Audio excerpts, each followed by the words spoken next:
Bom, boa tarde a todas e todos. É com prazer que recebemos para... Infelizmente, chegamos à última palestra do ano do Fórum Permanente sobre Genocídios e Crimes contra a Humanidade. Hoje, com o excelente tema dos aspectos humanitários do conflito de Nagorno-Karabakh, com nossos convidados ilustres. Eu vou apresentar rapidamente a eles, para não roubar muito tempo da palestra. Então, nós temos o senhor Artur Haroyan, que é armênio, radicado no Brasil desde 2008, é ator e autor de livros e sobrevivente da guerra em Nagorno-Karabakh na década de 90. Eu não vou falar muito, para ele poder falar um pouquinho da experiência dele no conflito e um pouquinho da experiência de vida dele, para não dar spoiler. Além do senhor Artur Haroyan, nós temos o professor Dr. Flávio de Leão Bastos Pereira, que é pós-doutorando pela Universidade Mediterrânea de Reggio Calabria, na Itália, Mediterranean International Center for Human Rights Research, programas em novas tecnologias e a lei, com bolsa integral, é doutor e mestre em Direito Político e Econômico pela Mackenzie, e professor de Direitos Humanos e de Direito Constitucional da Universidade Presbiteriana Mackenzie, dentre outras coisas de seu extenso currículo. Finalmente, mas não menos importante, teremos como mediador o professor mestre Michel Kurdoglian Lutaif, que é mestre em Direito do Estado pela Universidade de São Paulo e professor da Universidade Cruzeiro do Sul.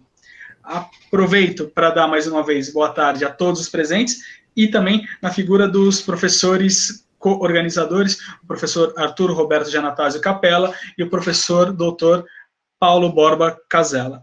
Então, sem mais delongas, para não roubar o tempo de vocês dessa deliciosa palestra que teremos hoje, passo a palavra ao senhor Artur Haroyan.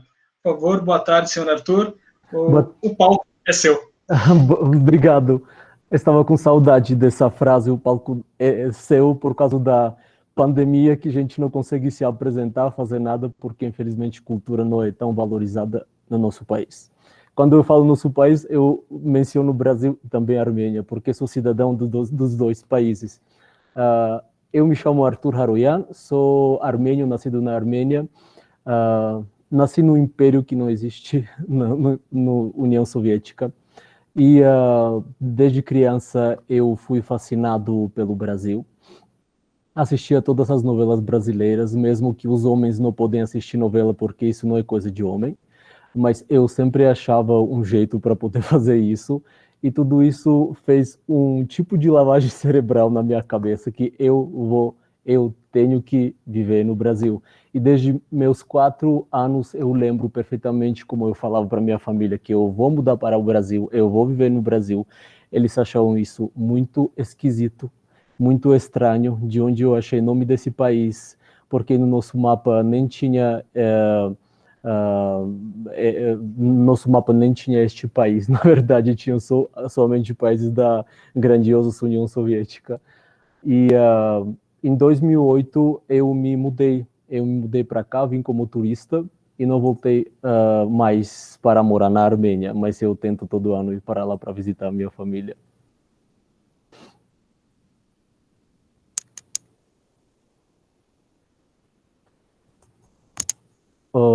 Estão me ouvindo? Sim, sim. Ok. Bom, sobre meu país, o que eu posso dizer? A Armênia, infelizmente, está num lugar geograficamente difícil, porque em todos os lados a gente tem inimigos seculares. Eu posso dizer que a Turquia, não considero Azerbaijão inimigo secular porque eles não existiam uns séculos atrás.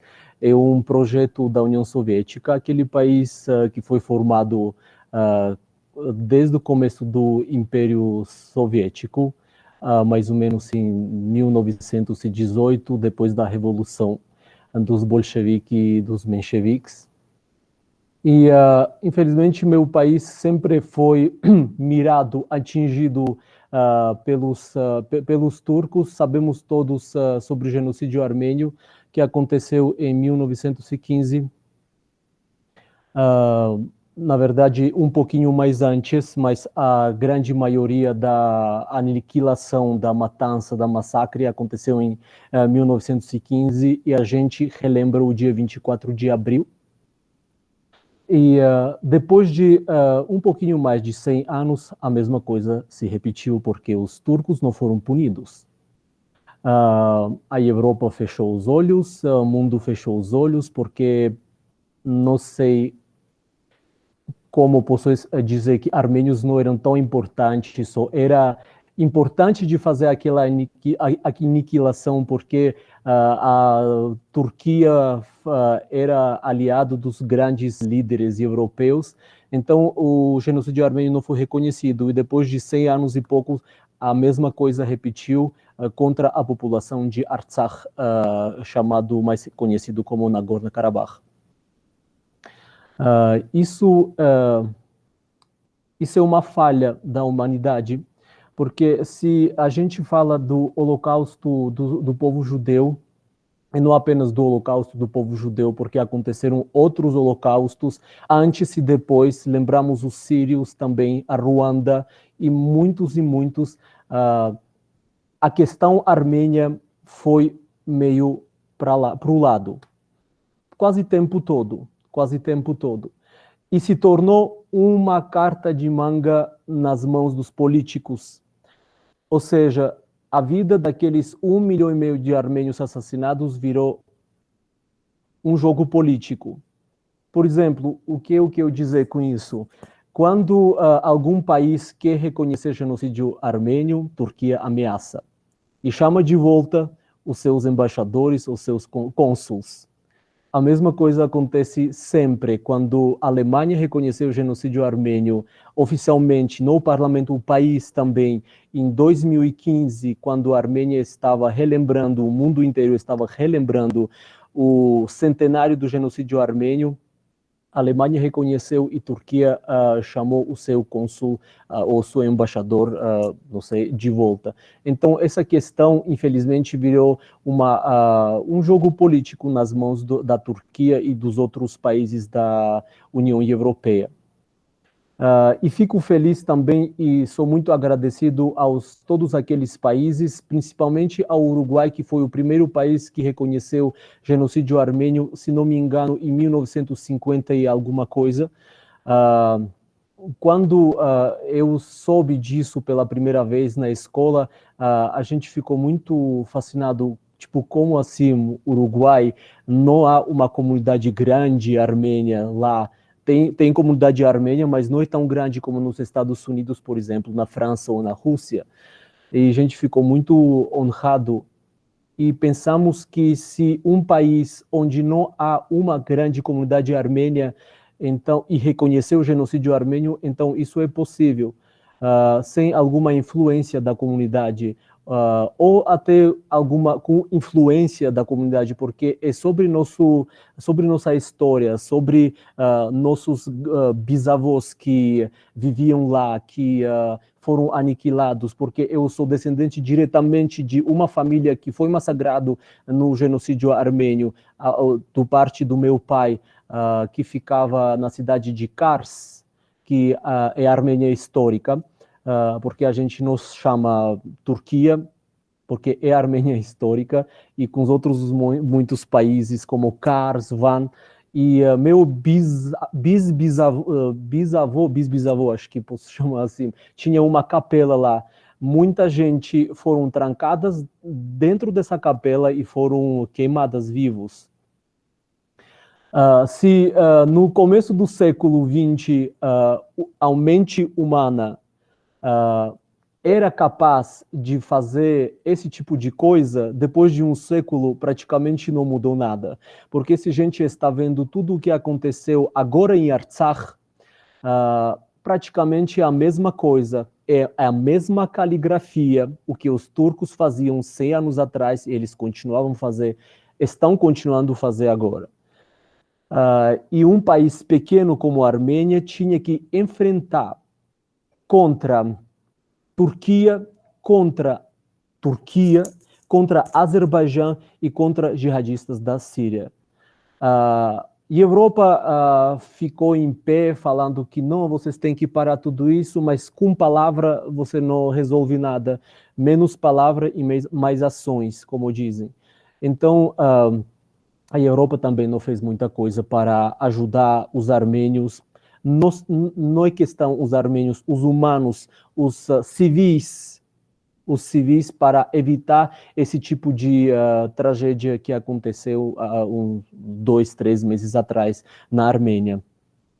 Como a gente pode ver no YouTube ou nas redes sociais, muitos vídeos como os soldados azeris estão se comportando contra os reféns, e não apenas contra os reféns armênios, mas também contra os civis armênios. Isso é alguma coisa desumana. E depois de um século, a mesma coisa repetiu ainda mais brutalmente, e as pessoas, ninguém fizeram nada. Ninguém fez nada para parar tudo isso. Mais de 50 mil de armênios de Artsakh refugiaram para a Armênia sem ter onde viver, sem ter o que comer, sem abrigo, sem nada. Alguns agora estão voltando para Stepanakert e para algumas regiões que depois daquela maldita assinatura entre Putin, Pashinyan, que é primeiro-ministro da Armênia, e o presidente do Azerbaijão, aconteceu, e eles dividiram o Artsakh, que pertencia historicamente à Armênia. Eu não sei como aquele povo consegue, provavelmente eles falsificam a história, provavelmente não, eu tenho certeza, porque em muitos livros não armênios, muitos livros de muitos historiadores romanos, gregos, quando você vê um mapa Armênia junto com suas regiões, com seus estados, com seus reinos, Karabakh, ou seja, Artsakh, está lá.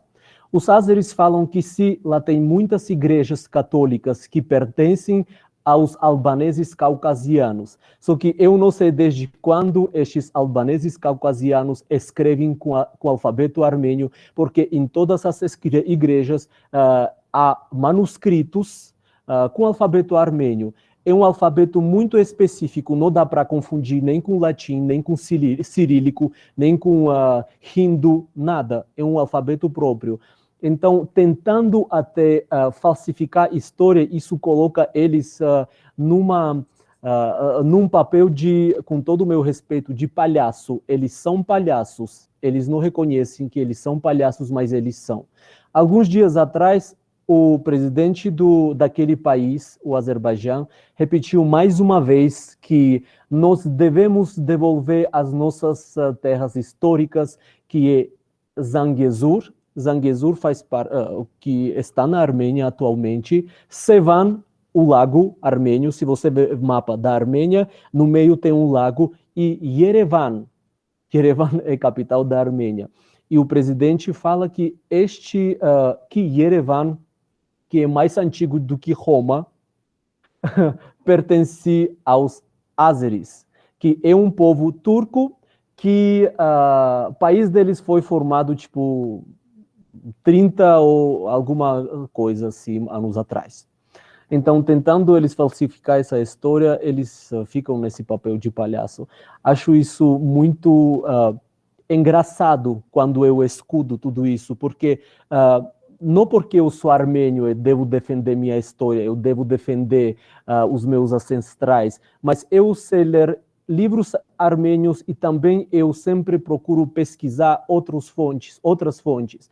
E nas outras fontes, em todos os mapas do Império Romano, dos historiadores, dos manuscritos, Armênia era vizinho da Babilônia, uma civilização que não existe até agora, da Suméria, que não existe até agora, e nenhuma menção sobre Azerbaijão, infelizmente para eles. Isso uma breve introdução sobre genocídio armênio e sobre Artsakh, o que estava acontecendo. Eu gostaria de também compartilhar um trecho o armênico que será lançado, aproveitando o gancho aqui, que será lançado em fevereiro, terá Noite de Autógrafos em Martins Fontes em março. É um livro autobiográfico de um imigrante que saiu da Armênia e sobreviveu num país que não fala o idioma dele, que não conhece muito bem a cultura dele apenas pelas novelas, mas a realidade brasileira e as novelas, elas não são tão parecidas. Então, é um livro que pode ajudar muitos imigrantes, independente armênios, sírios, porque nosso Brasil aceita todos os povos, todas as etnias, todas as cores, todas as raças, para sobreviver neste país. Então, com licença, eu vou dar uma lida aqui nesse trecho. Esse trecho chama A Regra do Jogo, porque todos os capítulos são nomeados com o nome das novelas conhecidas brasileiras.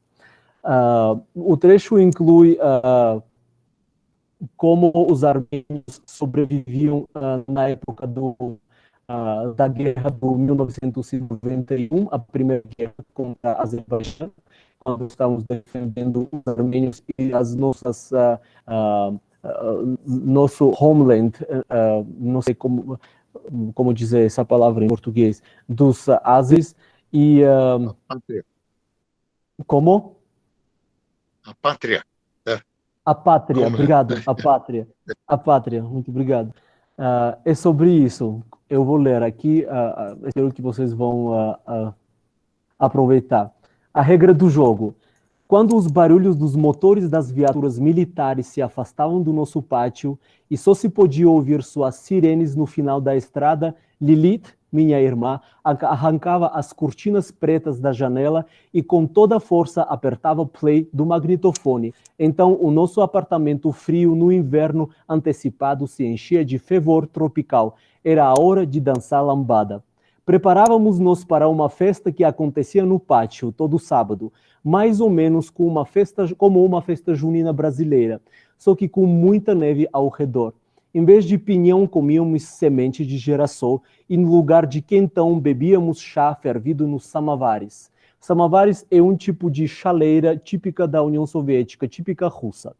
Os vizinhos se acomodavam na frente do palco, improvisando, esperando ansiosamente o show começar.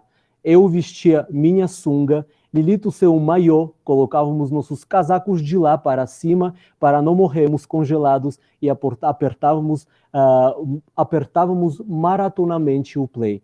Então a música mágica e o ritmo quente começava a contagiar a todos. Cantávamos junto com a cantora Kaoma. Sambulambadaê, Sambulambadaê, era tudo o que conseguíamos captar da música sem entender o significado, mas certamente era algo muito positivo e alegre. O sucesso absurdo da lambada continuou até o dia em que o videoclipe da música passou na televisão. Pornografia implícita, perversão e indecência. Onde vamos chegar com essa depravação? Pobres redatores dos jornais, como se nunca tivessem assistido filmes alemães de conteúdo adulto que clandestinamente entravam no território da União Soviética. Será que eu era o único a enxergava praias fascinantes, céu azul, a gente alegre naquele videoclipe? No agradecimento, tirávamos os paletós por alguns segundos, fingindo que estávamos na praia. Vistam-se logo, vão congelar, gritava preocupada minha avó Adelina. Nunca mais vão dançar lambada no inverno. Parece que profetizou, pois nunca mais dançamos. Na mesma noite, as viaturas militares apareceram e levaram todos os homens que nos assistiam. Os outros se trancaram nas suas casas, desligaram as luzes e tamparam as janelas com as cortinas pretas. Havia começado a guerra. Um dos primeiros grandes conflitos pós-soviéticos surgiu na fronteira entre a Armênia e o Azerbaijão. O motivo dessa disputa era uma área de 11.458 km² chamada Artsakh, conhecida também como Nagorno-Karabakh, um território de maioria armênia que documentadamente fazia parte da Armênia histórica. A União Soviética, por decisão de Joseph Stalin, tomou controle daquela área em 1923, tornando-a uma região autônoma dentro da República Socialista Soviética do Azerbaijão, transformando o local em um enclave de população armênia cristã num país majoritariamente islâmico. Em outras palavras, o líder plantou uma bomba de ação lenta, uma das versões de artificialidade do terremoto de 1988, supostamente tinha o intuito de ocupar a mente dos armênios dedicados a se recuperar da tragédia para impedir o começo de uma guerra. Enquanto isso, com o epílogo do Império Soviético, os armênios, de forma brutal, foram expulsos das cidades ázeres, como Baku e Sumgait. Foi quando a bomba do Stalin explodiu. Aquela guerra era devastadora. Isolou o país do resto do mundo. Os vizinhos que viviam uns aos lados dos outros tornaram-se inimigos mortais. As famílias ázeres que ainda moravam na Armênia socialista deixavam suas casas e fugiam. Havia muita morte, mas chorando e tiros por toda parte. A guerra de 1992 deixou uma ferida aberta entre os dois povos, uma cicatriz profunda dividindo as gerações entre antes e depois, gerando expressões como anos de fome, ano de frio, anos ruins, mas a frase mais popular era anos de escuridão. Caso essas expressões sejam pronunciadas na presença de armênios da minha geração, verá como seus sorrisos desaparecerão instantaneamente. Minha pátria experimentou um apocalipse sem precedentes e, sendo um país pequeno, correu um sério risco de ser riscado do mapa. Fomos bloqueados durante 3 anos. Vivíamos dos próprios recursos. Azerbaijão cortou o gás que abastecia algumas partes da Armênia. O funcionamento das ferrovias foi paralisado. Ninguém saía e ninguém entrava. A Turquia oficialmente fechou as fronteiras com a Armênia, impedindo a passagem de qualquer coisa por via aérea e terrestre. Os conflitos pós-soviéticos envolvendo a Abkhazia e Ossétia impossibilitaram a comunicação com Geórgia. Só a Rússia fazia seu trabalho perfeitamente, aproveitando da sua situação, abastecendo ambos os países, como o Azerbaijão e como a Armênia, com as armas. O fornecimento de alimentos básicos foi interrompido. O bloqueio da usina nuclear nos levou à escuridão total. Os aparelhos eletrodomésticos perderam suas funções. As velas de parafina e as lâmpadas de querosene se transformaram nos objetos mais importantes de cada lar. Achar essas velas era uma tarefa difícil. Por isso, minha bisavó Gohar, que sobreviveu a 2 guerras e um genocídio, com o atual seria a 3ª, aprendeu uns truques. Ela ensinou a gente a reutilizar a parafina transformando-a em uma vela nova. Foi uma atividade tão prazerosa que até hoje guardo aquela fórmula na minha memória. Quando repentinamente a luz voltava por curtíssimo tempo, a população saía para a rua e gritava de felicidade: "A luz voltou! A luz voltou!" O inverno se tornou uma ameaça real. Os idosos que moravam sozinhos e não tinham como aquecer as suas casas morriam congelados. Minha família, junto com os outros, abrigou os vizinhos idosos em nossas casas para salvá-los da morte. Toda a casa passou a ter um fogão a lenha, o que, com consequência, causou o desmatamento de 40 mil hectares de floresta. Nos finais de semana, com chuva, neve, famílias inteiras iam para as florestas. O mesmo faziam homens e minha família junto comigo. Todos os objetos passavam a ser classificados entre queimáveis e não queimáveis. Poderiam ser portas, janelas, tacos de piso, sapatos, esterco seco de vaca, também queimavam perfeitamente. Livros, exceto as bíblias, bem como os pôsteres das propagandas comunistas, inclusive cartazes com a imagem dos líderes Lenin e do Stalin. Dezenas de ônibus e viaturas militares partiam para as fronteiras, levavam até mesmo aqueles que não sabiam atirar e nunca na vida seguraram uma arma. Perto de ferrovia morava o tio Levon, o carteiro do bairro. A sua casa era um vagão abandonado, pois seu apartamento foi destruído pelo terremoto. Morava sozinho, não tinha filhos. Pessoa humilde e modesta. Cresceu em um orfanato e nunca conheceu seus pais. Ainda moleque, perdeu sua perna direita nos trilhos por onde passavam trens de carga. Sem uma perna, apoiado nas muletas, todo dia encarregava cartas, exercendo com gosto seu ofício.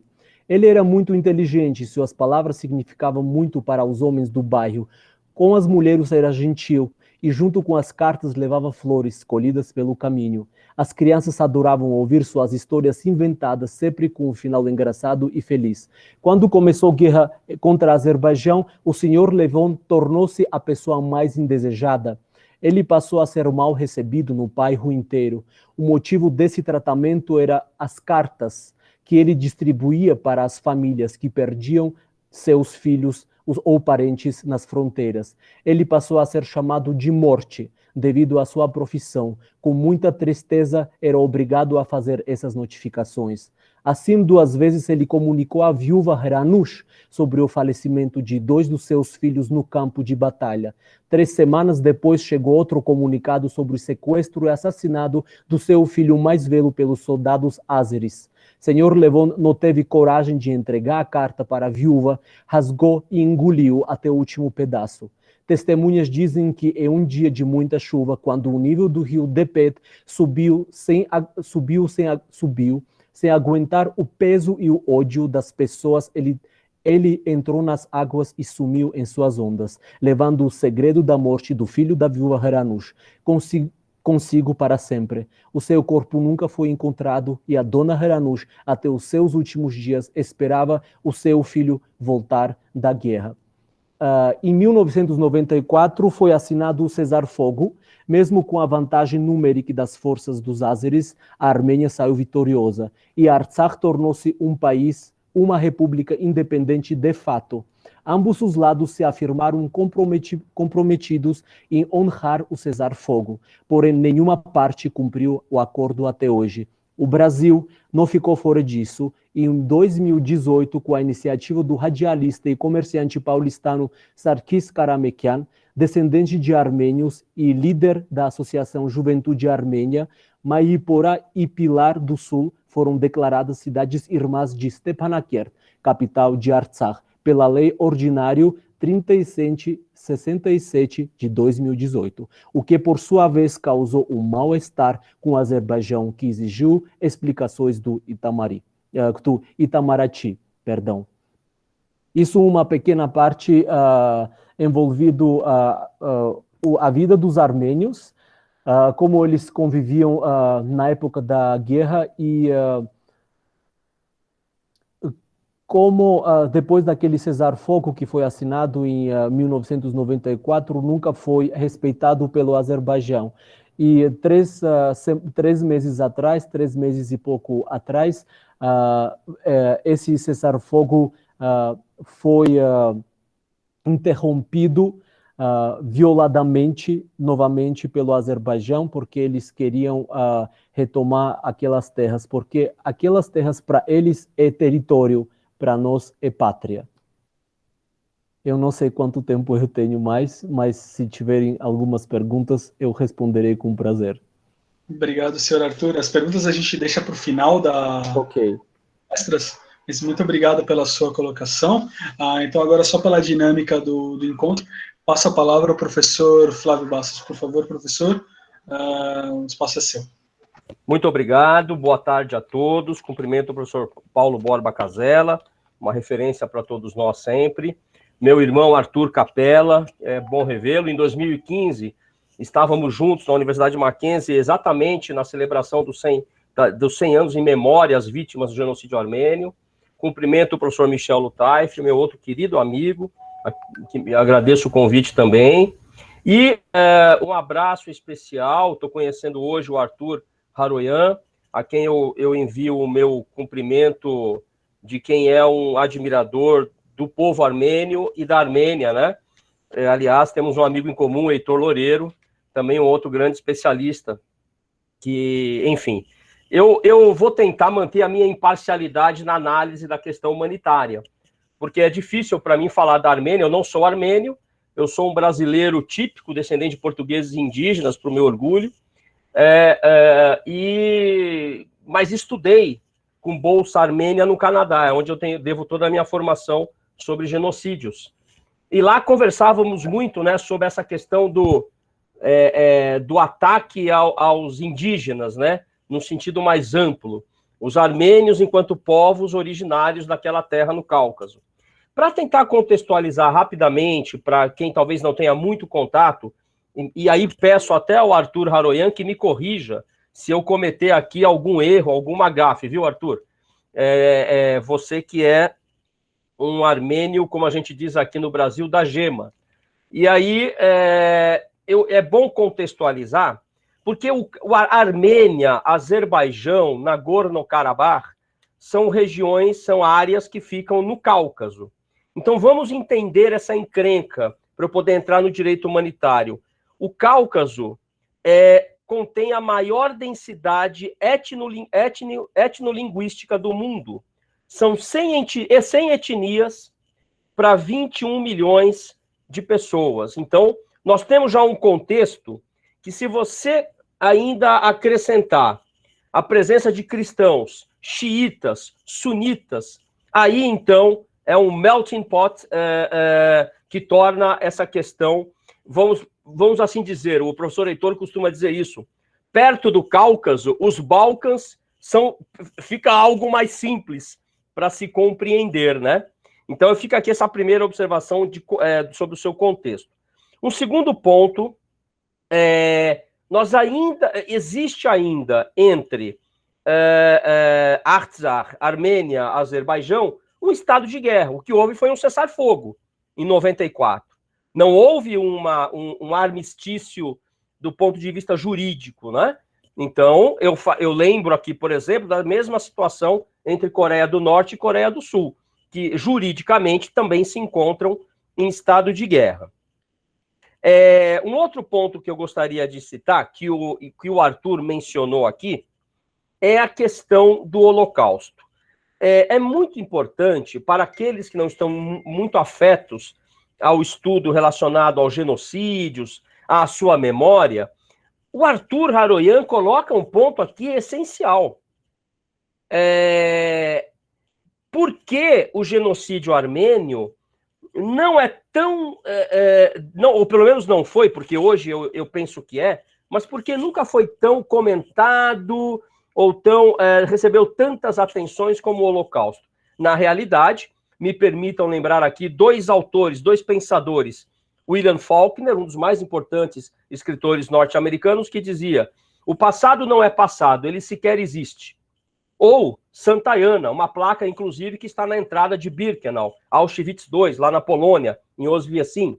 Quem não souber lembrar o passado, está condenado a repeti-lo. E aqui, eu recordo que uma escritora, que depois ficou conhecida por ter sido embaixadora americana no governo Obama na ONU, a Samantha Power, que escreveu um livro publicado no Brasil sob o título Genocídio, a retórica americana em questão, ela menciona nesse livro uma frase que Hitler teria dito aos seus generais pouco tempo antes da invasão à Polônia.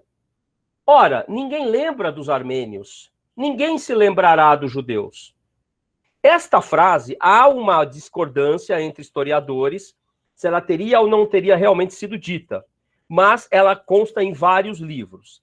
Também quero lembrar que o genocídio armênio, ocorrido entre 1915, como bem lembrou Arthur, e 1923, ele é a segunda ocasião na história do século XX em que se usa a expressão crime contra a humanidade.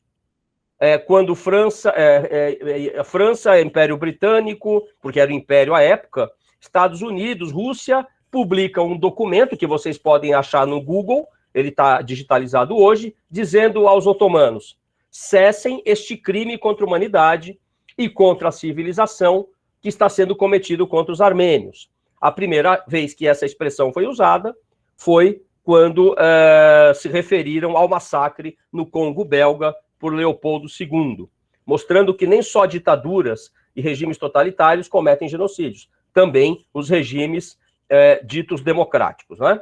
Pois bem, com esse contexto, é importante lembrar por que o Holocausto normalmente é colocado como contraponto ao genocídio armênio. O Holocausto é um genocídio específico porque ele atinge um grau de sistematização no qual, ou seja, a visão, aquela visão que nós, quando falamos em corporações, empresas, né, eficiência e economia, estes valores foram aplicados ao extermínio. A visão fordista foi aplicada ao extermínio. Então, isso torna o Holocausto algo único. Entretanto, as conexões históricas com o genocídio armênio são claras. E o Arthur acabou de citar uma delas. Em 2015, a própria Alemanha, que é o país com que eu tenho mais contato por conta desses estudos, reconhece a sua responsabilidade no genocídio armênio, coisa que a Turquia não fez até hoje. E o faz porque quem treinava os oficiais otomanos eram os alemães, por exemplo, não é? Então há conexões históricas claras aqui. Isso tem relação, isso tudo guarda relação com o que acontece no Cáucaso? Totalmente. Primeiro, o genocídio, os crimes contra a humanidade são questões transgeracionais. Transgeracionais. O neto, o bisneto do sobrevivente de um desses grandes e terríveis acontecimentos, ele continua, não é? Mantém, não só na memória emocional, mas no seu corpo, no seu modo de ver o mundo, assim como nós estamos no Brasil, resgatando a tragédia da escravidão negra e indígena, não é? Isso é muito importante para a identidade do povo. E os armênios têm isso muito, muito bem claro. E por conta disso, erros foram cometidos. Eu vou citar um aqui. A Corte Europeia de Direitos Humanos, que já reconheceu que o discurso negacionista do Holocausto ofende a Carta Europeia, ao mesmo tempo, no caso Perinchek, decidiu que negar o genocídio armênio não ofende. À época, eu escrevi um artigo com a nossa colega Amanda Barsonian, outra armênia brasileira, que hoje está na Defensoria Pública, criticando isso, que foi publicado até lá em Erevan. Pois bem, então nós temos aqui esse contexto, e agora vamos mais diretamente sobre a questão humanitária. O direito humanitário, também se me permitam aqui lançar uma base rápida, é o direito que disciplina e tenta minimizar as condutas nas guerras. É óbvio que ninguém tem a ingenuidade de achar que na guerra os crimes não serão cometidos. Inclusive, o mais desavisado dirá assim, mas como assim? A guerra tem regras? Guerra não é guerra? Guerra tem regras. Isso ocorre, do ponto de vista histórico, quando Henri Dunant, o médico francês, presencia a Batalha de Solferino entre Napoleão III com seus franceses e austríacos contra italianos piemonteses, na Segunda Guerra de Unificação da Itália. E chocado com o que ele vira, tendo dado atendimento aos soldados à época, ele volta para Genebra, escreve um livro que é um clássico, eu recomendo a quem não leu que o leia, Lembranças de Solferino, se me permitem uma tradução para o português, e funda a Cruz Vermelha Internacional, inclusive todos sabem, homenageando a bandeira suíça, invertendo as cores da bandeira suíça. A partir daí, nós temos as primeiras leis de Genebra, final do século XIX, início do século XX com as normas de Haia, e que buscavam minimizar o sofrimento dos combatentes, em terra, em água, também disciplinando as armas proibidas. Então, o objetivo do direito humanitário é minimizar o que for possível minimizar. Então, por exemplo, não é crime de guerra atirar numa equipe sanitária, num médico, numa enfermeira, bombardear um hospital. Isso vai ter consequências, porque eu vou colocar daqui a pouco.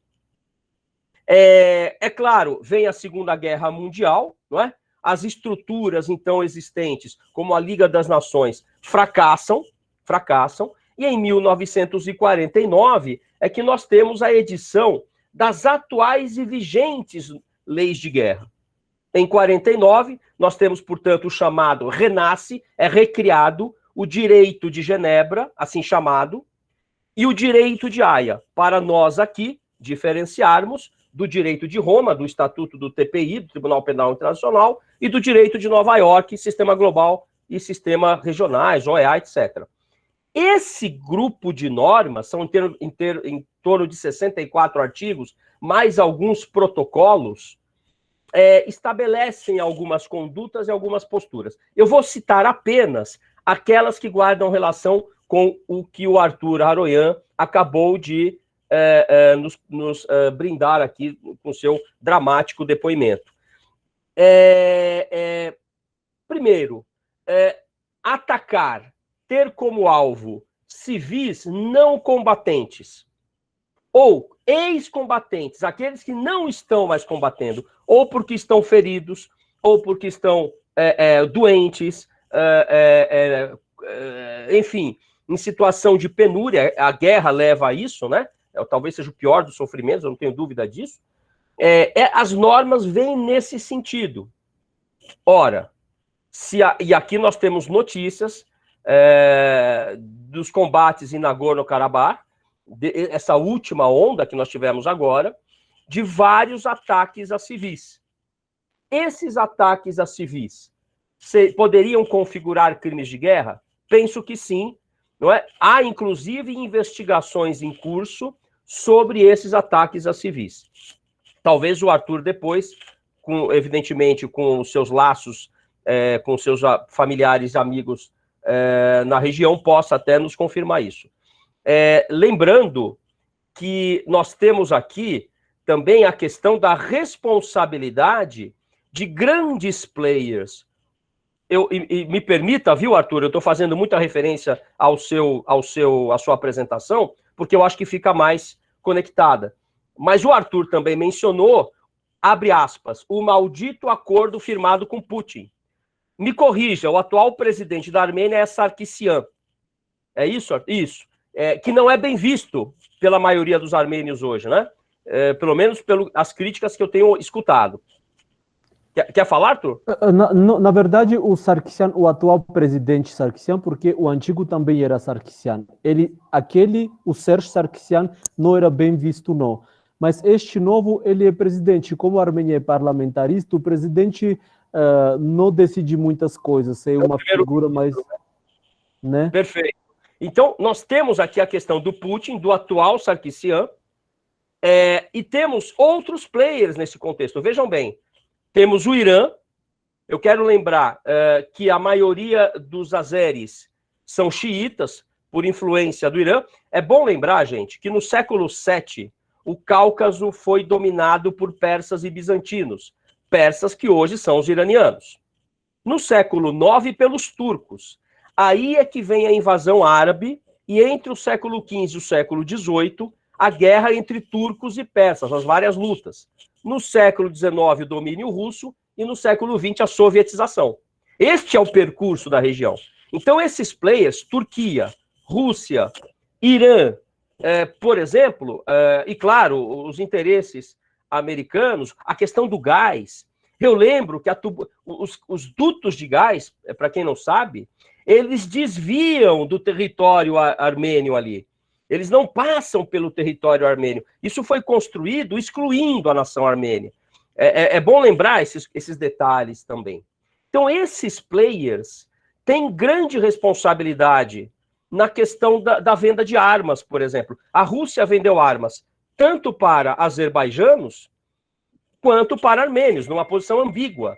E nós já temos decisões, por exemplo, do Tribunal Penal Internacional, que responsabiliza os vendedores de armas usadas em certos massacres.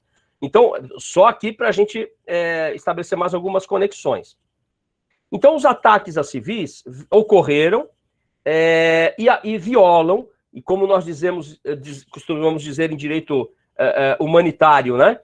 Nós estamos pensando nas graves violações dos costumes e leis de guerras. Porque o que embasa o direito humanitário não é apenas a Lei de Genebra. Temos também, como norma positivada, o Estatuto de Roma, no artigo 8º, e temos os costumes de guerra e as normas de jus cogens.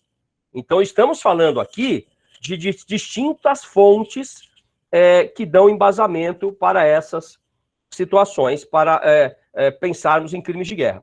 Outro fato que o Arthur citou aqui foram os ataques aos meios de subsistência. Ora, quando voltava a luz, as pessoas comemoravam.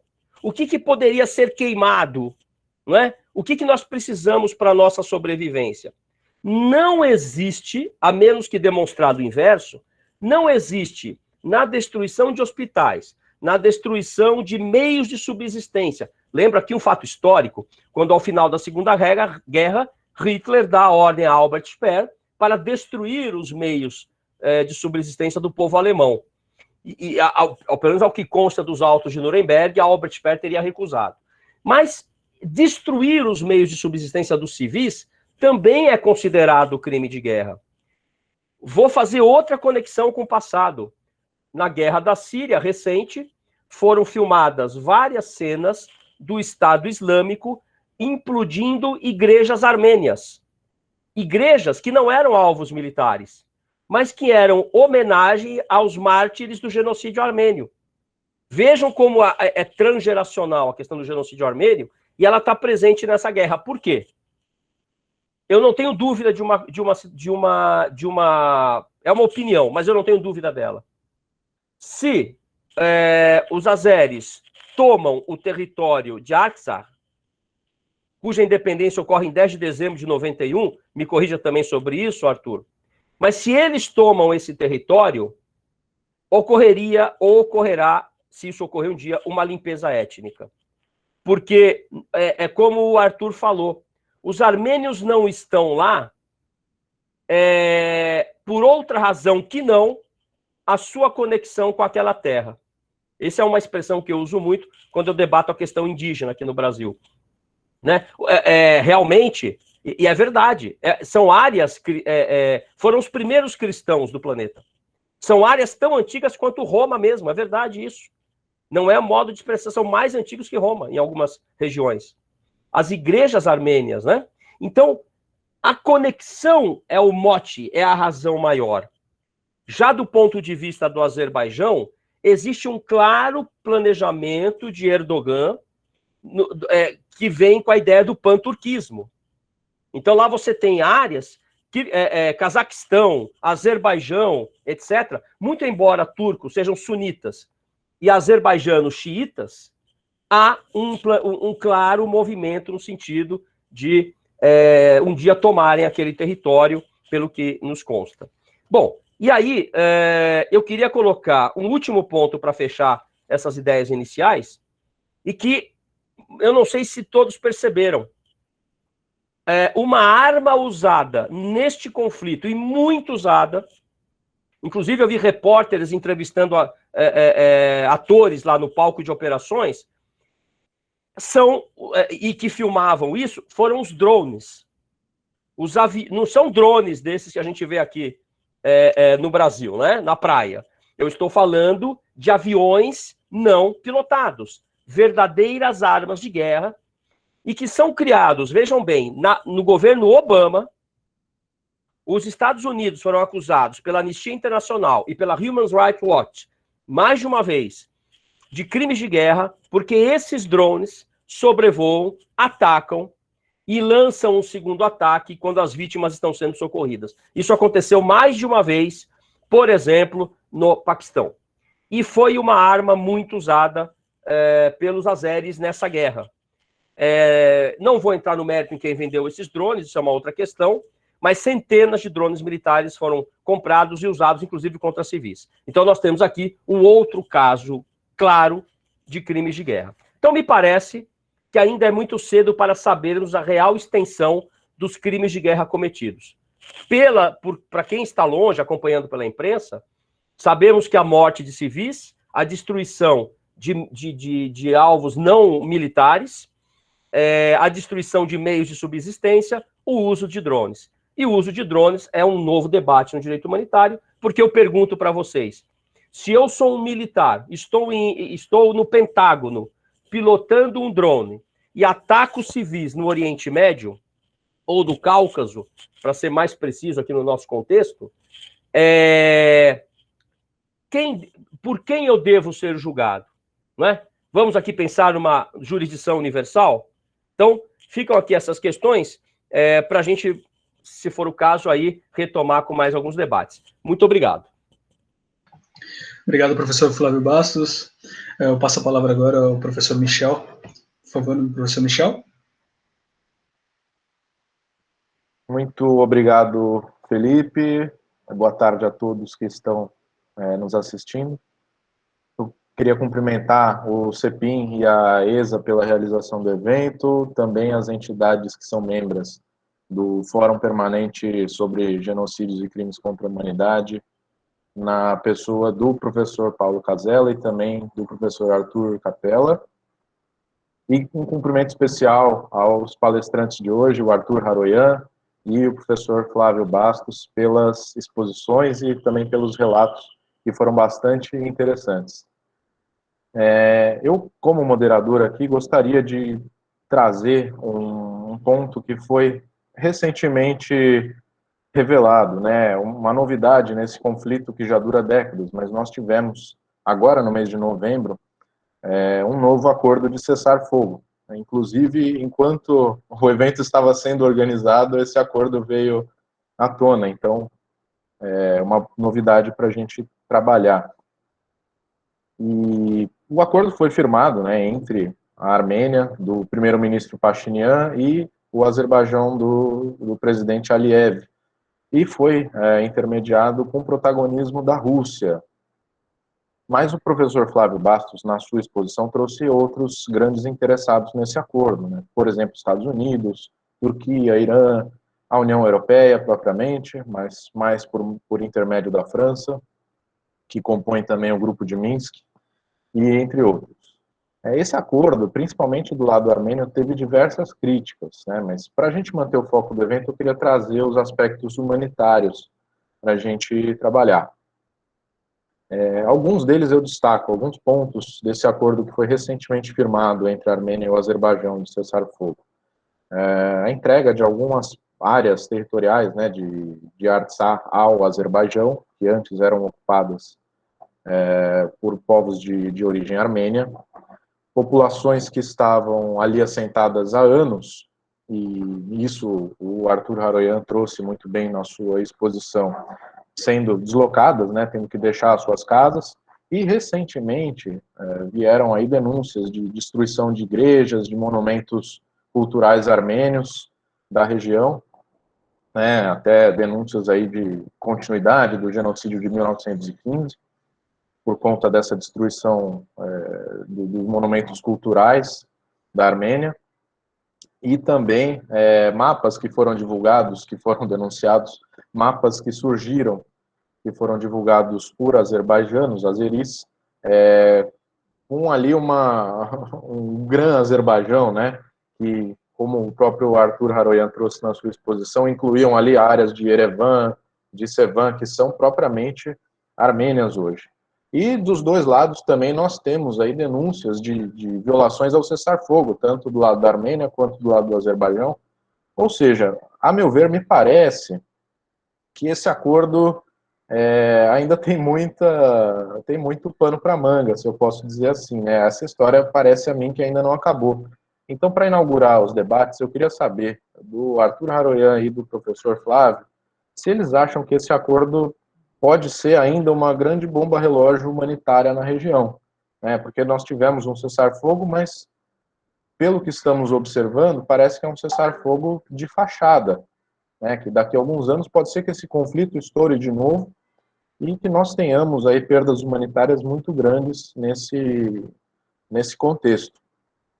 Então, deixo aqui esse primeiro ponto para debate e estamos abertos a perguntas aqui no chat, Felipe, no chat aqui Então, quem tiver aí interesse, quiser fazer alguma pergunta, formular ou colocar algum tópico para discussão, estaremos aqui atentos ao chat.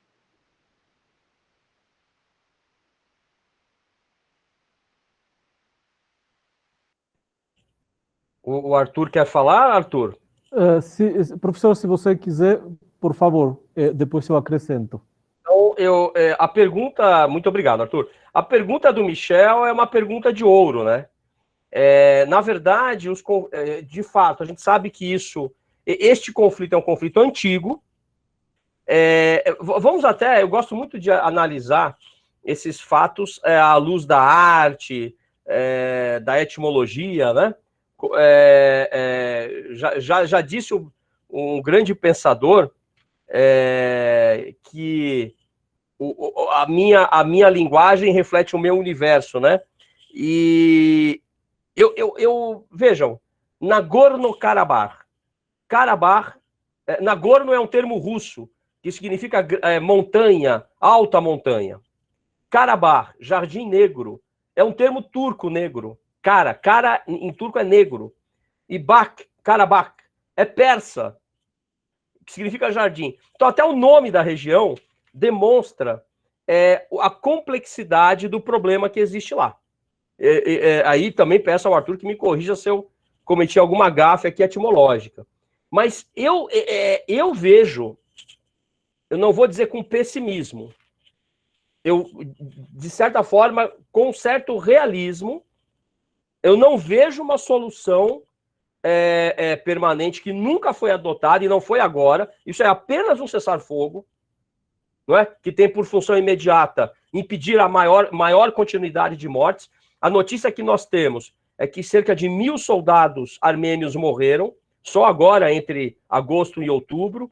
O Azerbaijão não revela os seus números, mas os últimos números que eu havia recebido, eu estudei com várias pessoas lá de Erevan, né, no Canadá, e me mandaram em torno de 6.000, 7.000 soldados azerbaijanos mortos. Porque, veja, a região de Artsakh é uma região armênia. Quem tem o domínio militar, aliás, militarmente a Armênia foi vitoriosa entre 88 e 94, são os armênios. Então você tem uma perda ainda maior de homens, de soldados combatentes e mulheres combatentes, tentando tomar um território. Há um cessar-fogo com essa função. Mas do ponto de vista político e do entendimento geopolítico, inclusive com a participação desses grandes players, não há nada. Então, há um certo...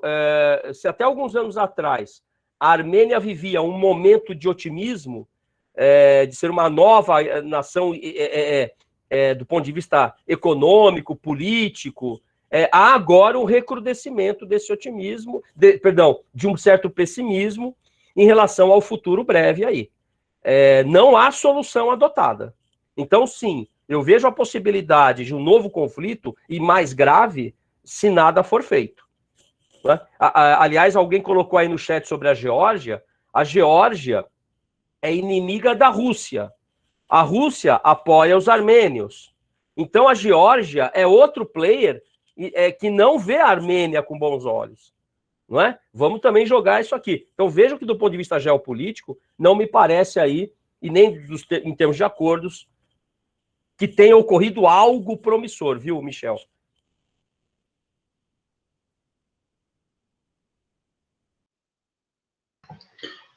Michel?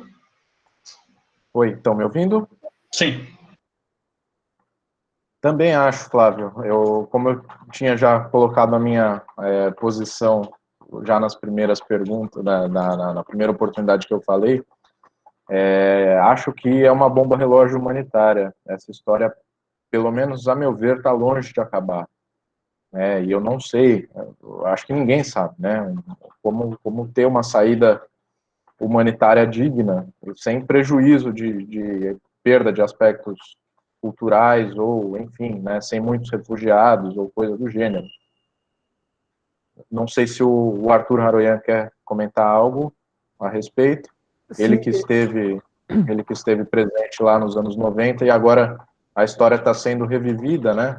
Talvez daqui 10 ou 20 anos nós tenhamos um novo conflito na região. Eu gostaria de acrescentar que nos anos 90, quando o cessar-fogo foi assinado, foi um cessar-fogo, mas a Armênia, de fato, saiu vitoriosa na guerra, porque os territórios continuavam serem dominados pelo exército armênio e pela Armênia.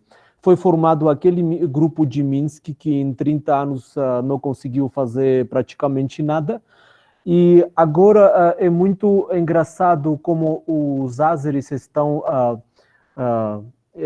tão felizes porque acham que eles venceram guerra. Talvez sim, porque alguns territórios passaram para eles, mas eles não estão... eles estão descartando um fato muito importante, que quem está lá agora não são eles, não são os armênios, são os russos. Então, se em 1917 Stalin assinou para passar este território para o Azerbaijão. Depois de 100 anos e pouco, Putin fez a mesma coisa, passando esses territórios para eles, porque quem estão lá são os russos, e não são os ázeres, e não são os armênios. Então, sim, é uma bomba de ação lenta, na minha opinião, porque depois de 5 anos, porque esse acordo foi assinado até 5 anos, depois de 5 anos, as coisas, infelizmente ou felizmente, vão voltar. Posso só colocar um comentário adicional, Michel, rapidinho? Claro, Pelo que muitos, à época do conflito nos Balcãs, quando já havia ocorrido esse primeiro cessar-fogo que o Arthur acabou de mencionar, nós tivemos a questão do Kosovo. Então, havia muita gente dizendo o seguinte, olha, o Kosovo, que é uma região autônoma, né, tem que ter uma solução como a do Cáucaso. Quando, na verdade, não funcionou, e hoje nem a região do Kosovo, os Balcãs é um papo para outro dia, mas nem a região do Kosovo está segura hoje em dia. Não está resolvida, assim como a situação do Cáucaso, né? Então, e outro fator que a gente deve considerar é a presença da Turquia. Este é um fator que tem relação mais direta com a questão humanitária na região. Qual é o plano de Erdogan para os próximos 10 anos na região ali? Não é? Eu vou lembrar que a Turquia já está no Chipre há muito tempo, e também, inclusive, fundou um estado, os estados turcos do norte, que nunca foram reconhecidos pela comunidade internacional. Artsakh nunca foi reconhecido pela comunidade internacional. Então, qual é o papel da Turquia aqui?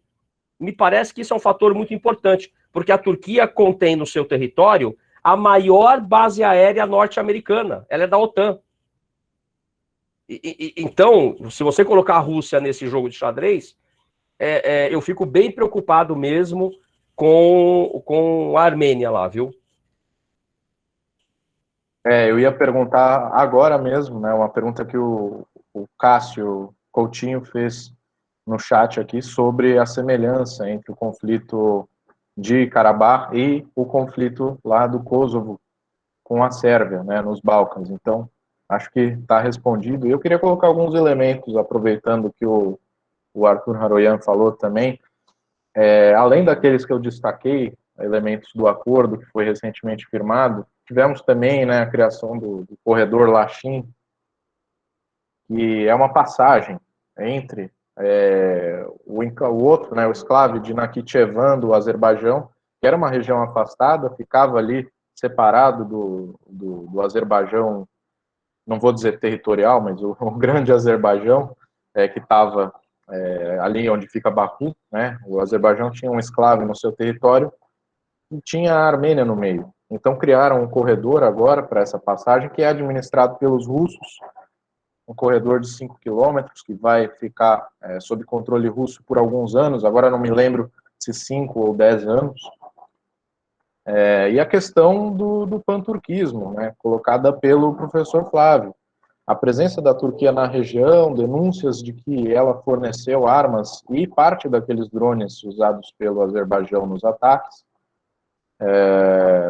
as recentes invasões, né, protagonizadas pelo presidente Erdogan ali na região toda, né, na Grécia, no Chipre, a Líbia, que esse ano também voltou, né, aos jornais, às capas dos jornais, que todos estão dizendo que é um novo Vietnã, a Líbia, né, porque agora é um conflito entre Rússia e Turquia que está sendo feito na Líbia.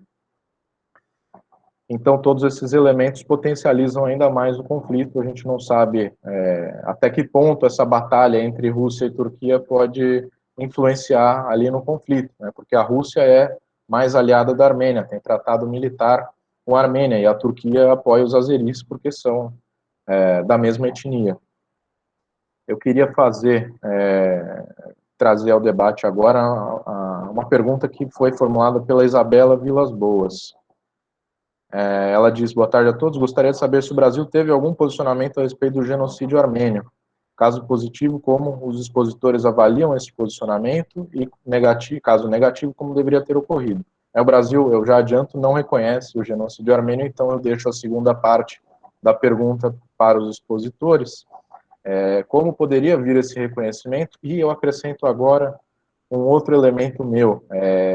Se o fato, como o professor Flávio trouxe na sua primeira exposição, do genocídio armênio não ser tão reconhecido quanto o Holocausto pela comunidade internacional influencia em um novo conflito. Porque eu imagino, por exemplo, agora, se um novo conflito tivesse lugar entre a Alemanha e Israel, eu tenho certeza que a comunidade internacional se mobilizaria muito mais, né, do que está se mobilizando hoje em relação à Armênia e Azerbaijão. Então, em primeiro lugar, como vocês avaliam que esse reconhecimento do genocídio pode ser feito pelo Brasil? E, em segundo lugar, se isso tem influência no conflito da região e influência na comunidade internacional a respeito do conhecimento desses fatos e da mobilização. Quer começar, Arthur? Quer que eu comece? Pode começar, professor Flávio, eu acrescento. Então vamos lá. Em 2015, no centenário do genocídio armênio, o Senado brasileiro, por uma iniciativa do então senador, não sei se ainda acho que não, Aloysio Nunes, né? Me fugiu o último nome dele agora, apresenta uma moção no Senado para reconhecer o genocídio armênio, e o Senado aprovou.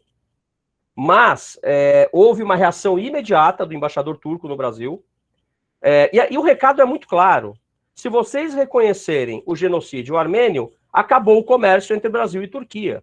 Eu quero lembrar que o Brasil, eu sou, com todo respeito às opiniões contrárias, eu sou um anti-armamentista. Eu acho o armamentismo um comércio imoral, porém bilionário para o Brasil também. O Brasil sempre vendeu muita arma para o Oriente Médio, né? A gente sabe, algumas inclusive usadas nesses conflitos terríveis sobre os quais a gente conversa.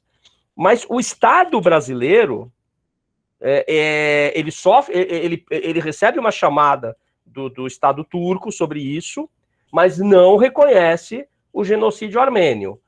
E também, salvo engano meu, algum estado da federação, não sei se foi Minas Gerais, reconheceu. Mas esta técnica de usar o fator econômico para impedir o reconhecimento pela Turquia, ela é descrita pela Samantha Power no livro dela, quando os Estados Unidos também tentaram reconhecer o genocídio armênio. Eu quero lembrar que o genocídio armênio, se teve uma pessoa que à época denunciou, e não havia internet, né? Não havia celular, nem WhatsApp para receber uma imagem na hora.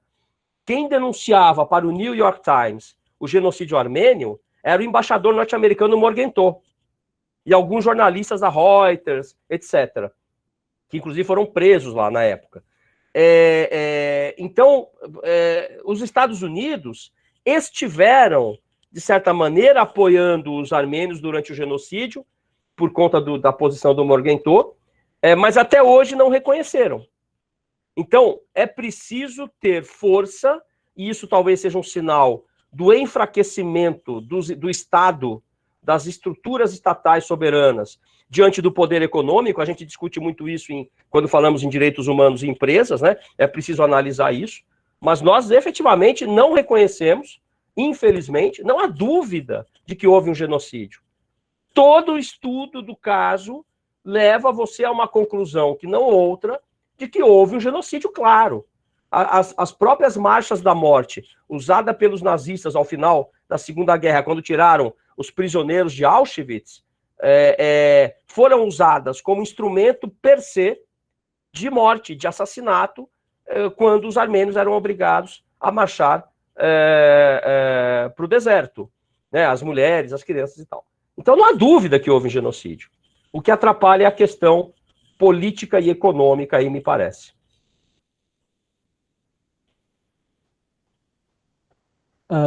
Na verdade, os armênios, a gente não tem um objetivo de provar para o mundo que teve um genocídio e tal. O nosso objetivo é que este genocídio seja reconhecido, porque quando a gente fala da Armênia, muitas pessoas associam a Armênia com passados tristes, sangues, guerras, genocídios, etc, etc. Temos também páginas na nossa história mais luminosas, mais alegres e tal. Mas como o professor Flávio mencionou os Estados Unidos, sim, os Estados Unidos na época da Primeira Guerra Mundial era contra da coalição entre Turquia e Alemanha, e eles defendiam os armênios. E como o embaixador Morgenthau escrevia tudo, mandava tudo registrado, fotografado para os Estados Unidos, tudo isso saía no New York Times. Então, se as pessoas querem alguma prova, digamos assim, está tudo registrado. Os armênios não têm o objetivo de provar isso. Nós não somos os ázeres para tentarmos provar os nossos territórios históricos, etc, etc, porque tudo é claro e tudo é evidente. E o que gostaria de acrescentar, que é um exemplo meu particular, a relação do Brasil, reconhecimento do genocídio pelos brasileiros, do povo brasileiro. Quando me perguntam de onde você tem sotaque, eu falo da Armênia. Aí a pessoa pergunta, a Armênia, perto da estação, é da estação. Então, acho que como as pessoas não têm essa noção que existe um país, Armênia, reconhecer algum genocídio de um povo que eles não conhecem não faz sentido. Acho que toda essa cultura tem que começar desde a educação, desde a escola. Eu não estou exigindo uns livros didáticos sobre a Armênia e sobre o genocídio armênio para colocarmos nas escolas, mas menções como tem sobre o Holocausto judeu, tem que ter sobre genocídio armênio, tem que ter sobre sofrimento do povo sírio que aconteceu recentemente, da Ruanda, etc, etc, etc. Falando muito sobre isso, as pessoas vão saber que isso está errado, isso não pode acontecer, isso é um crime. Então, exigir muita coisa dos, por exemplo, não que eu generalizar, mas dos brasileiros eu não posso, porque eles confundem país Armênia com estação Armênia, infelizmente. Isso é um pouco engraçado, às vezes é uma situação engraçada sempre, mas ao mesmo tempo triste. Michel, eu posso complementar, porque os comentários são tão interessantes, claro, e a gente... vejam bem, olhem a importância, e eu digo isso para os jovens, né? A importância da memória histórica. Os paulistanos não sabem, na sua maioria, que o bairro oriental da Liberdade, um bairro japonês, chinês, coreano, etc., hoje, é um sítio arqueológico onde existe uma necrópole dos escravos africanos. As escavações começaram. Era naquele local, ali quando você desce a Fagundes, vindo ali da Praça da Liberdade, que os escravos eram enforcados. Os escravos que fugiam das regiões do interior de São Paulo e outras regiões do Brasil eram enviados para serem enforcados na Liberdade. O nome não é um nome à toa, né? Ou o Cais do Valongo, no Rio de Janeiro. Então, entre passado e presente, como diz uma conhecida minha, pensadora lá argentina, a Maria Inês Mudrovnich, entre passado e presente não existe uma relação de afastamento, de ausência. Existe uma relação de integração. Eu tenho um presente porque eu tenho um passado. O povo armênio é muito orgulhoso da sua história, e com razão. O Arthur citou as suas que existem passagens bonitas, sim, as músicas, a culinária, as igrejas, o próprio cristianismo, foi o povo pioneiro no cristianismo. E vou dizer mais, no Império Otomano, era das comunidades mais ricas e cultas. O genocídio armênio começa em 24 de abril de 1915, com a morte de 600 intelectuais brilhantes armênios, porque a intelectualidade é sempre a primeira a morrer nos genocídios, nas perseguições, porque é dela que vem esse sentimento de pertencimento, de nação, de resistência. Então é importante deixar isso claro, né? E, de fato, não é de se estranhar que confundam a Armênia com a estação Armênia. Obrigado, Arthur e professor Flávio. Eu vou fazer aí uma última pergunta, porque nós já estamos aí no adiantado da hora, temos pouco aí, aproximadamente 10 minutos para concluir o evento. Então vamos lá. Duas perguntas do Sarkis Sarkisian que eu vou condensar em uma só. Tá? Ele pergunta primeiro como vem a posição do Irã no conflito e como os anseios pan-turquistas poderiam extrapolar aos seus territórios fronteiriços do norte, que tem maioria azeri. E em seguida ele pergunta, né, sobre os interesses da Rússia. Então, condensando as duas perguntas, como vocês veem, nós falamos já dos interesses da Turquia no conflito, como vocês, Arthur e Flávio, veem os interesses de Turquia e Irã. Lembrando que foi noticiado recentemente também que, apesar do Irã ter uma posição pró-Armênia, eles estavam muito cautelosos por conta da maioria azeri que vive ao norte de seu território, que possivelmente seria separatista. Então, caso ali o Azerbaijão conseguisse avançar sobre algumas áreas da Armênia, poderia despertar esse sentimento separatista na maioria azeri que vive no norte do Irã também, nesse projeto de grande Azerbaijão, de formação do corredor turco, que vai da Turquia até o outro lado do Cáspio, no Turcomenistão, entre outros. Então, a pergunta é essa: como vocês enxergam os interesses de Irã e Turquia na região? Irã e Rússia, perdão. Já falamos de Turquia.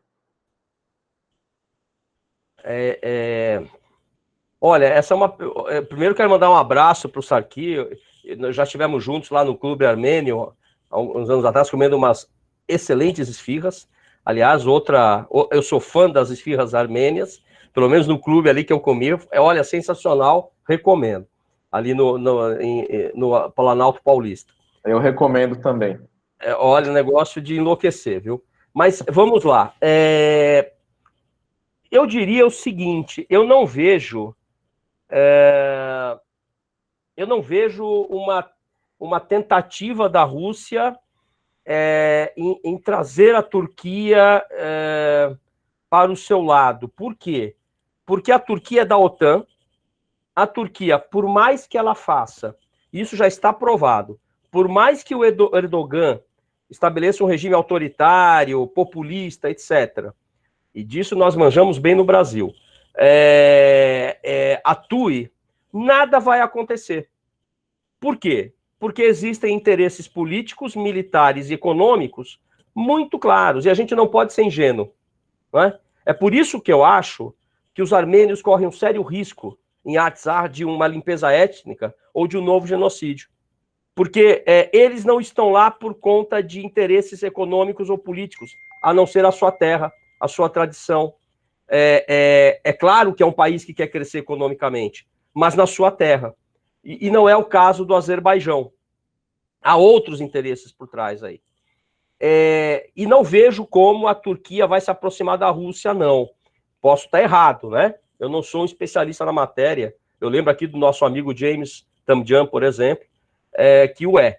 Agora, em relação ao Irã, e é interessante, porque eu dei uma palestra semana passada para uma universidade iraniana e falei outra agora, eu vou perguntar isso para eles. Porque o Irã, de fato, se manteve numa postura, eu entendi pelo menos como pró-Armênia, talvez preocupado com essa questão separatista. E quero lembrar que, historicamente, os persas, né, não são amigos dos turcos. Então, eu não vejo, assim, uma proximidade muito grande, não. Este caso só vai ter solução com uma grande conferência, com a presença de todos, especialmente de Armênia e Azerbaijão, mas especialmente de Armênia e Azerbaijão. Também, quando eu vejo muitos países europeus, União Europeia e a Rússia se reunindo, eu fico com medo, porque, vejam bem, até hoje, o conflito que mais... Tudo isso, gente, tudo isso que nós estamos discutindo aqui, ainda é efeito da Primeira Guerra Mundial. A Primeira Guerra Mundial gerou mais consequências para o mundo do que a própria Segunda, até porque a Segunda foi consequência da Primeira também. E os tratados que os europeus fizeram no Oriente Médio é que geram grande parte, até hoje, desses conflitos. Você quer entender todo esse contexto? Estude as raízes da Primeira Guerra Mundial. Não é? E nós vamos ter aqui um esclarecimento também. Tratado de Sèvres, principalmente, né? É o que diz que foi ali o que desencadeou todo o conflito na região. Vejam, quando o Estado Islâmico, isso foi filmou a derrubada dos marcos fronteiriços no Iraque e na Síria, eles expressamente olharam para a câmera e disseram: o Tratado Briand-Kellogg, que cria a Síria, que cria o Iraque, isso tudo foi consequência. E está aí, com o fim da Guerra Fria, desde do início da década de 90, nós vemos esses conflitos étnicos antiquíssimos ressurgirem. O genocídio de Srebrenica, quando o Ratko Mladic olha para a câmera e diz: hoje vamos devolver Srebrenica para a grande nação sérvia, ele se referia à Batalha de Kosovo-Poje, Pássaros Negros, ocorridas no século XII. Se não me falha a memória, século XII. Quando os otomanos foram derrotados pelos sérvios, né? Então, aliás, os sérvios foram derrotados pelos otomanos. Então, temos que voltar lá atrás para compreender tudo isso. Arthur? Sim, como o professor Flávio disse sobre Pérsia, a Pérsia era inimigo do Império Otomano. E com esse novo surgimento do novo Atatürk, que é o Erdogan, Pérsia jamais vai querer que Império Otomano voltasse. Pérsia não, Irã jamais vai querer que Império Otomano voltasse hoje em dia. Talvez Irã não tem, de fato, não tem nada contra o Azerbaijão, mas como Azerbaijão e Turquia fazem uma coalição só, o Irã obviamente tem que defender, por causa dos seus interesses, tem que defender a Armênia e estar ao lado da Armênia. Isso sobre Irã. Sobre Rússia, se Rússia continuar fazendo esse tipo de jogo entre Armênia, Azerbaijão, Armênia, logo eles vão perder todas as bases militares que eles têm na Armênia. Isso de fato. A Armênia vai falar: tá bom, então se você não está cumprindo as suas obrigações, a gente vai chamar a Europa para colocar as suas bases militares na Armênia ou Estados Unidos. Rússia não vai querer isso e Rússia também tem que tomar uma certa decisão. E para fechar esse triângulo dos três países, a participação da Turquia neste jogo para os armênios foi mais psicológico do que outros fatores. Porque quando armênio pensa que turco volta depois de 100 anos para fazer aquilo que ele fez em 1915, isso é uma arma talvez mais poderosa, esse fator psicológico é uma arma mais poderosa do que qualquer tipo de drone militar, etc. Então, todos têm seus pontos de vista não, suas posições, e a Armênia, entre este triângulo, está fazendo esse movimento de desaparecer do mapa que nós não podemos permitir. Bom, agradeço as falas do senhor Arthur Haroyan e do professor Flávio Bastos, mas ainda não estamos encerrando. Primeiro eu vou abrir para considerações dos professores Paulo Borba Casella e do professor Arthur Roberto Giannatasio Capella. Por favor, professor Paulo. Muito bem. Muito obrigado aos nossos palestrantes, Arthur Haroyan, o Flávio Bastos e ao Michel Bourdoglian Lutaif como debatedor, ao Felipe e ao pessoal da EPA por todo o trabalho de organização e de coordenação para que o evento acontecesse. Como foi justamente a última reunião do ciclo do Fórum Permanente neste semestre, e lembrando que nós começamos em agosto com a instalação do fórum e a palestra sobre o genocídio armênio, que é um tema recorrente, foi mencionado quando se falou no Holocausto, a professora Tuti Carneiro foi mencionado quando se falou no negacionismo, a palestra do professor Marcos Napolitano, e já vimos que é um tema que terá de continuar a ser estudado e debatido. Essa importância de conhecermos e conversarmos, discutirmos, divulgarmos a capacidade do ser humano de criar dor e sofrimento para o seu semelhante. Então, os genocídios e os crimes contra a humanidade, que nós já temos uma continuação, por isso, justamente, o nome de Fórum Permanente, porque há uma continuação a ser dada, inclusive do ponto de vista de divulgação, junto à opinião pública em geral, é muito abstrato, mas o meio jurídico e as pessoas que trabalham com direito internacional e com relações internacionais, esses têm a obrigação de saber que você não pode confundir os 5.000 anos de história da Armênia com a Estação Armênia, que é um gesto de carinho e de homenagem à colônia armênia, sobretudo de São Paulo, feito pelo metrô de São Paulo. Eu acho que essa contribuição de vocês hoje foi importante para mostrar justamente que nós estamos diante de um tema que é preciso continuar a estudar. Arthur Capella, por favor. Obrigado, professor Paulo, pelas palavras. Eu primeiro vou pedir desculpas, eu fiquei aqui o tempo inteiro, mas minha conexão está péssima, então eu desliguei a câmera para evitar para eu conseguir ver tudo com calma. Então, por isso eu estou sumido, mas estou aqui o tempo inteiro. Então, peço desculpas desde já. Primeiro, obrigado a Arthur Haurayan pela fala comovente, e também para entender que o Brasil seja talvez queria só um comentário, uma nação acolhedora há 12 anos, acho que mudou para aqui em 2008, e, enfim, fico muito feliz em ouvir o seu relato e os seus comentários, até os relatos pessoais que você traz para a gente conversar. Flávio, grande amigo, nos conhecemos desde 2015, trabalhamos junto desde 2015 com muitos projetos de direito humanitário, direitos humanos, as simulações, então é uma honra tê-lo aqui novamente e ouvir as suas considerações muito geniais, como sempre. Muito obrigado. E o meu comentário é rápido, não é nada, dizer que não é nada muito, é um comentário, um complemento e é rápido. E eu começo aqui com a fala do Paulo, o professor Paulo Casella, em que ele dá essa questão muito interessante nesse fórum da recorrência do tema do genocídio armênio.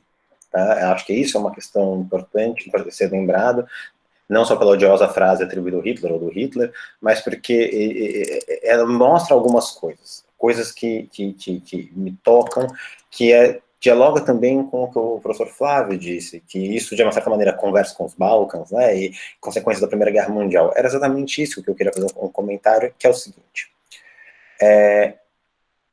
Eu fico pensando que a recorrência do genocídio armênio, ou do tema do genocídio armênio, e o que aparece aqui, ela tem muito a ver também com a recorrência de um certo tipo de um não adequado encaminhamento jurídico internacional das questões da Primeira Guerra Mundial, que não são só a Primeira Guerra Mundial, é o anterior à Primeira Guerra Mundial e a posterior à Primeira Guerra Mundial. A gente está há 100 anos, até mais, né, um pouquinho, tentando, enquanto juristas internacionais, tentando trabalhar com esse legado, que, por um lado, é interessante, a gente tem uma conversa bastante, eu e o professor Paulo já no livro sobre Versalhes, né, como os erros e os acertos de Versalhes, mas a gente está 100 anos tentando lidar com esse, a minha particular visão, com esse sufocamento de movimentos e, ao mesmo tempo, com essa postura tradicionalmente imperialista que segue dos países europeus, desde antes da Primeira Guerra Mundial, e depois da Primeira Guerra Mundial, com barrando e tentando conter descolonização ao longo dos séculos XIX e XX, e eu vejo isso muito como que nessa interface entre direito e política, nas relações internacionais, o quanto que a gente, exatamente por haver uma reprodução contínua por meio da linguagem do direito internacional, de uma lógica, e essa é uma visão particular de teoria crítica, de assimetria e juridificação, ou de cristalização jurídica de assimetrias e de desigualdades, de exploração, de imperialismo e de iniquidades, é que a gente se vê à volta nesses horrores.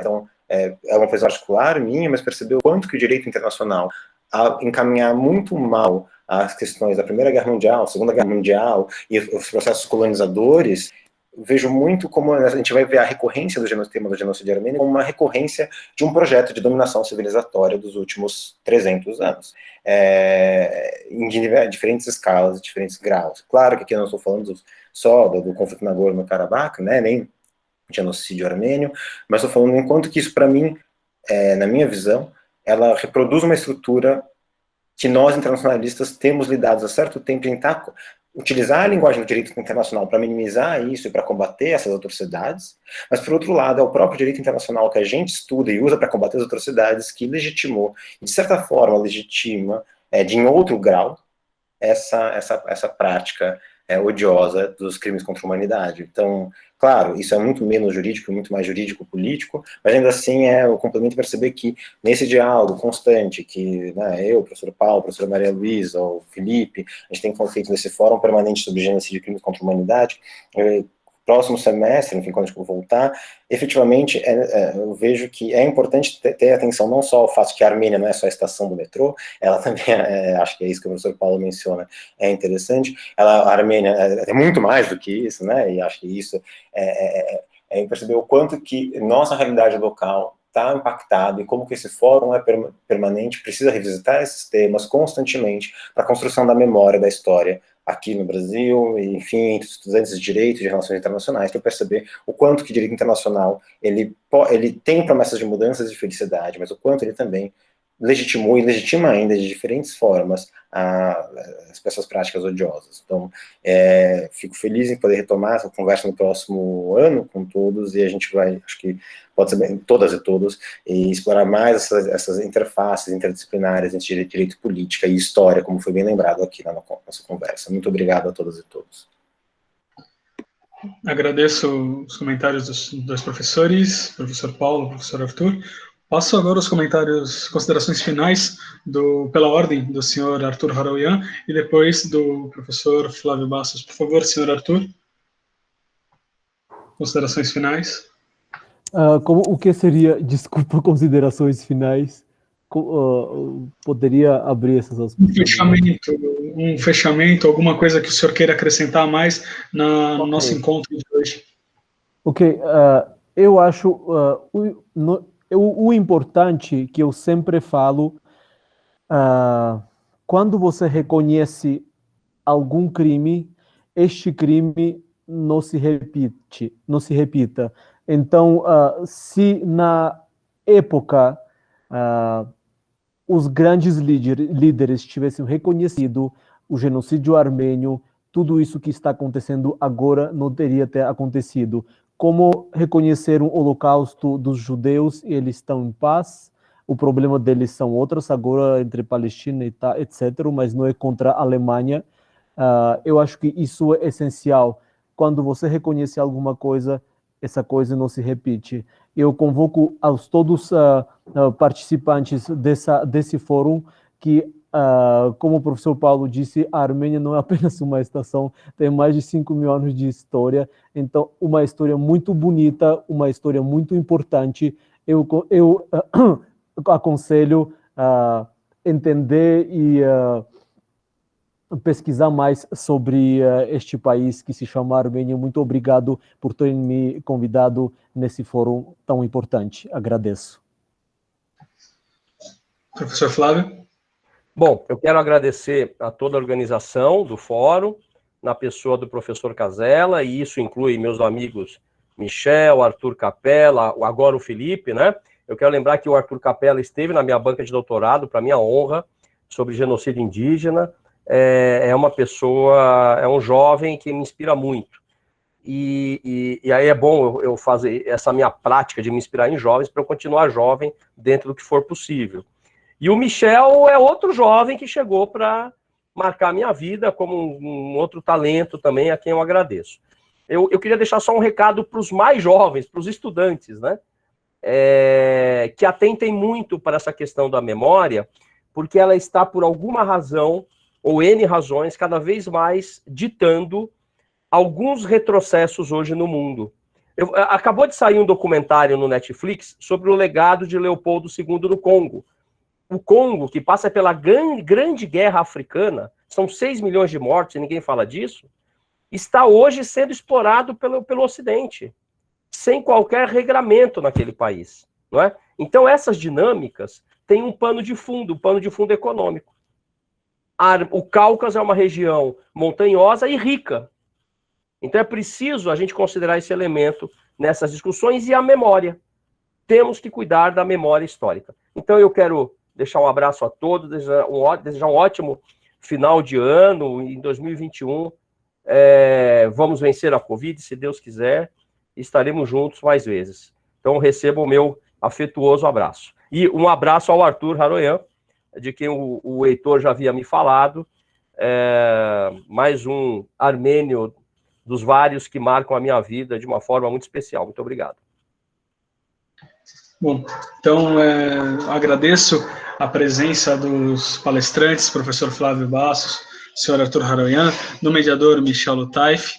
Agradeço aos co-organizadores, o professor Paulo Borba Casella, o professor Arthur Roberto Anastasio Capella, a professora Maria Luísa Tucci Carneiro, e agradeço sobretudo a presença de todas e todos vocês que nos acompanharam nesses 12 eventos, nesse ano bastante atípico, e que tivemos que aprender a mexer em plataformas diferentes e nos atualizar, ficar mais dinâmicos para poder fazer o fórum funcionar. Então, com saudade já que eu fecho os nossos encontros do Fórum Permanente sobre Genocídios e Crimes contra a Humanidade de 2020 e aguardo a presença de todos vocês no ano que vem. Esperemos que já numa outra dinâmica, um pouco menos virtual, um pouco mais presencial. Boa noite e até o ano que vem. Muito obrigado a todos.